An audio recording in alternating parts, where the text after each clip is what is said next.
Oh mga par, good morning, good morning. So, kaninang umaga pala mga par, i-share ko lang sa inyo kasi yung kasama ko dito mga par, biglang na hilo at bumagsak dito sa may labas dito sa amin mga par. Kasi nung kanina doon ako sa labas nagkakape doon sa may gate. So, pagtingin ko dito sa barracks, pumasok siya dito. Tapos dito siya nakaupo mga par. Parang wala lang tinignan ko lang siya kung baka kukuha dito sa may paninda ni Jeff. Yun, umupo lang siya dito mga par, umupo lang. Tapos ginaganito yung ulo niya. Ewan ko kung masakit ba. Yun, wala lang yung sa akin yun.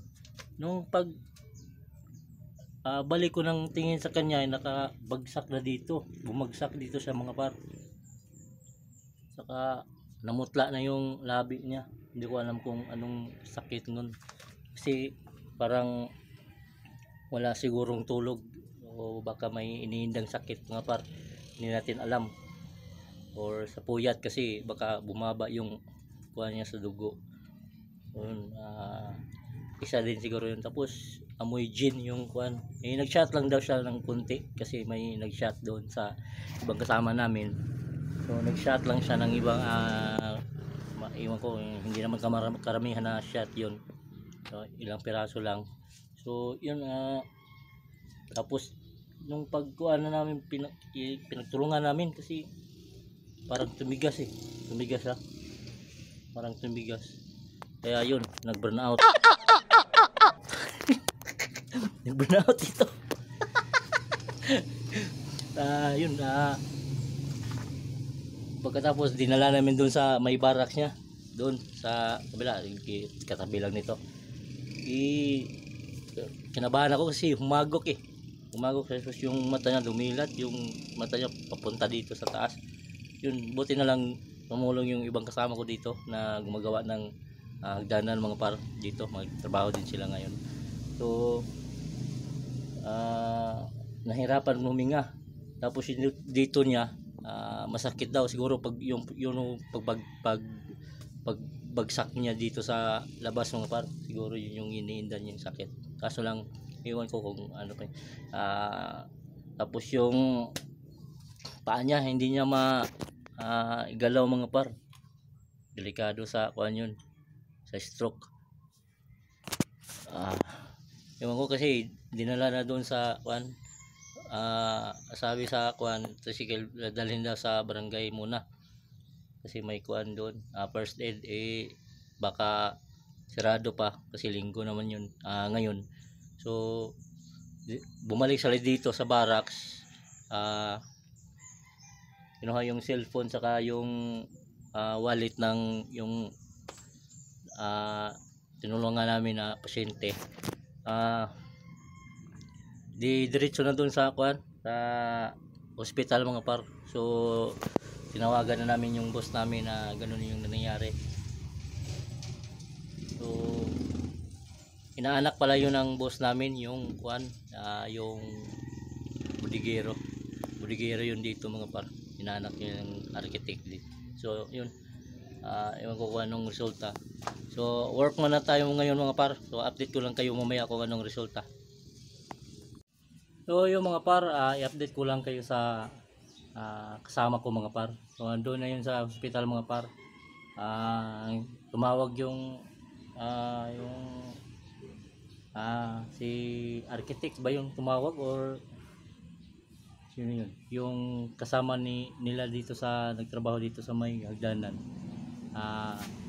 Ito si engineer siguro. Baka si Sir Paul yun yung tumawag. Medyo okay na daw siya mga par. Baka i-confine pa yun mga par sa hospital. Sabi ako lang muna daw yung gaganap sa trabaho niya. So which is kuha muna ako dito, manilisan ko muna dito. So doon, tapos na yung nilinis ko doon. So dito naman mga par, so doon palibot yan, palibot ng bahay nilinisan ko. So in-update ko lang kayo mga par. So medyo okay na siya mga par. sana gumaling yun.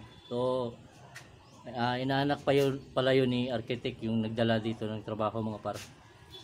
So baka siguro papauwi yun sa kanila, papahingain lang. Saka pansamantala lang, ngayon lang siguro na araw na ako yung papalit sa kanya.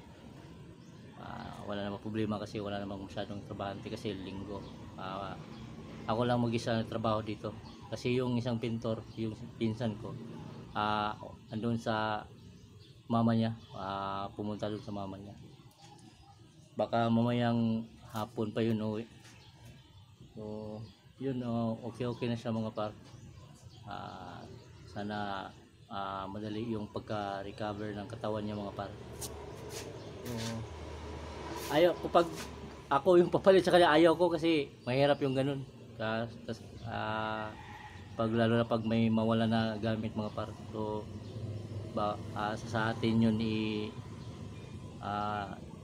ibayad yung mawala na mga gamit, mahirap na. Sabihin na natin na kami lang dito, hindi natin alam mga par. So advance lang tayo mag-isip mga par, advance.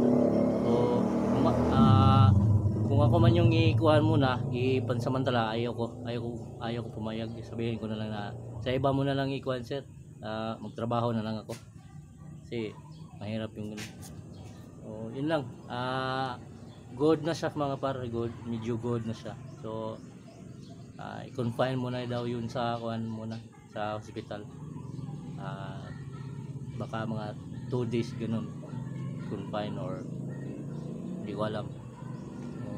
Baka pagkatapos pag makalabas na sa hospital, siguro papauwiin muna yun sa kanila mga par.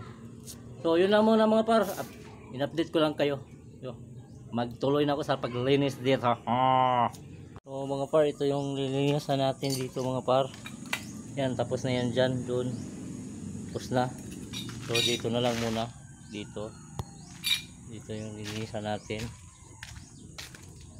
Saka doon siguro magwalis. Wala namang pwedeng magpagwalisan. So dito lang sa taas, pati sa taas, sa loob, sa mga kwarto. So doon tayo maglilinis pagkatapos natin dito sa baba. Kasi kailangan natin linisan para pag dumating yung may-ari ng bahay, maganda tingnan mga par.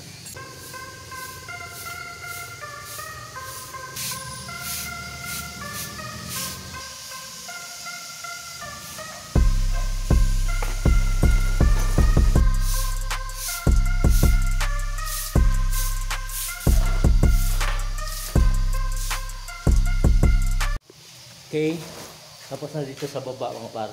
So doon na naman tayo sa taas.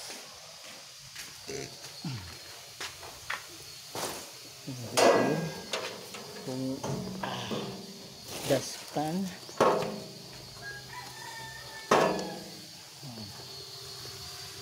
dari sa taas.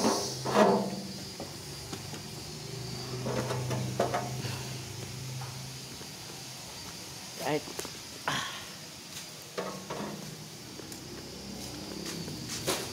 Okay. Ito yung lilinisan natin dito. Kwarto. Hindi natin sa kwarto. Kunti lang. Saka dito. Lilinisan natin dito. Hanap po yung walis tambo. Yun. So. Alright. Linis muna tayo mga para maglinis.